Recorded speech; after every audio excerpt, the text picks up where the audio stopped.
So hi guys, present అయితే నేను హైదరాబాద్లో ఉన్నాను.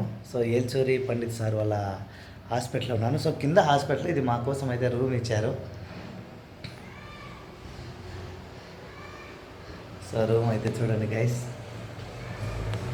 సో ఇది యాక్చువల్గా అపార్ట్మెంట్ అన్నమాట. కబోర్డ్ పక్కనే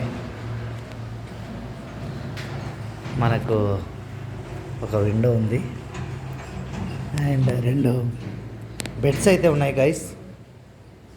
రెండు బెడ్స్ అయితే ఉన్నాయి. అక్కడ ఒక విండో అండ్ అటాచ్డ్ వాష్రూమ్. కొంచెం డర్టీగా ఉన్నా కూడా సో మొత్తానికైతే మనం ఫ్రెష్ అవ్వడానికి వాళ్ళే ప్రొవైడ్ చేస్తూ వచ్చినారు. సో మీలో ఎవరైనా ఏల్చూరి పండిత్ సార్ వాళ్ళని కన్సల్ట్ అవ్వాలనుకుంటే మీరైతే కనుక ఇక్కడ రావచ్చు. ఇది అడ్రస్ వచ్చేసి మాదాపూర్. మనకు గూగుల్లో కూడా లొకేషన్ అయితే ఎగ్జాక్ట్గా తీసుకొస్తుంది. నేనైతే గూగుల్నే ఫాలో అవుతూ వచ్చినాను, నేను ఎవరిని అడగలేదు. ఇది గైస్, నేను నెక్స్ట్ వీడియో పోస్ట్ చేస్తాను. అంటే నా ఎక్స్పీరియన్స్ ఇంతకు సార్ వాళ్ళు ఎలా రిసీవ్ చేసుకుంటున్నారు, మనకు ఏదైనా టైం ఇస్తున్నారా, మన ప్రాబ్లమ్స్ బాగా విని ట్రీట్మెంట్ చేయడానికి అనేది నేను నెక్స్ట్ వీడియోలో చెప్తాను. Thanks for watching. By bye guys.